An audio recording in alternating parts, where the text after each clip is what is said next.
Shannan, Bella, Cece, and Nico. I trust that you're at peace, and I hope that someday you get full justice that you deserve to know what happened in your case. And I hope and pray that we get some strong and willing detectives and a new DA to push this case forward. I do believe there's enough evidence to at least reinvestigate Nicole Kessinger.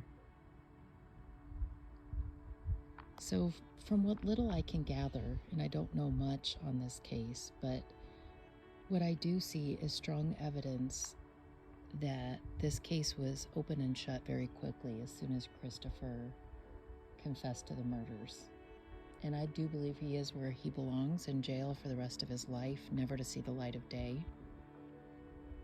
But I can't get over the fact that Nicole Kessinger's phone pinged in the area of where the murders happened the morning of. She doesn't have any alibi for the morning because she didn't check into work that day. In my opinion, that's highly suspicious and needs to be investigated further. There were also some people, some neighbors, who said that they saw a vehicle, a truck, that looked similar to the one that she had around the times of the murders. I want to know if that's been investigated fully. When Nicole actually went to the police, people at Anadarko actually knew she was having the affair, so it was outed. So that's why she went to the police. She didn't go on her own volition. And when she showed up, she had erased a bunch of material from that phone. And what's frustrating is unequal justice. I mean, if that was you or me and we deleted evidence during an active investigation, I bet we'd be in jail still. But nothing happened to her. I'm sure she was nervous. She brought her dad to the interviews, which is a little odd. Wonder if he had some connection to the police or if he was just a buffer because she was so nervous that they were going to uncover something. On the night before the murders, she and Chris talked for hours. And when the police said, "What did you talk about?" she really couldn't give a good answer. She was very good at distracting and manipulating the discussion. So she had long diatribes about diet and exercise and all of these loving discussions she had about how Chris should try to make the marriage work. But I don't believe a bit of it. I'm really sad that the detectives just bought everything hook, line, and sinker.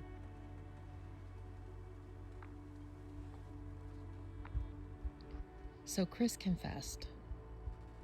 He is where he needs to be, like I said. But I believe there's so much more to this story that's been left out and will never be found out if we still have the same DA and detectives involved, because there's egg on their face.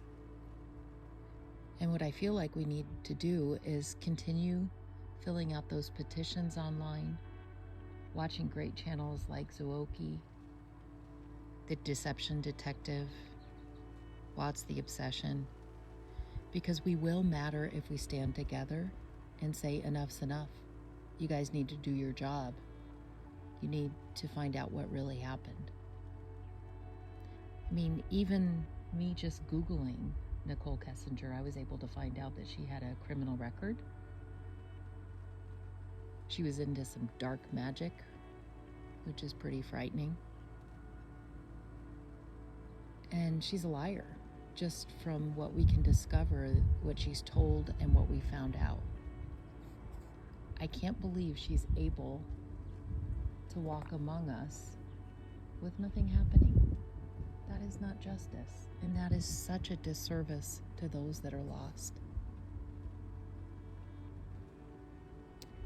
So I've been praying that the right thing be done, God's will be done, and that justice be served. And I just ask that we all stand together, those who want the truth, and make our voices heard. Everything I've said is just my opinion. No fact involved here, but it's what I believe deep down in my heart. And I just ask and pray for justice to be done. Thanks for watching.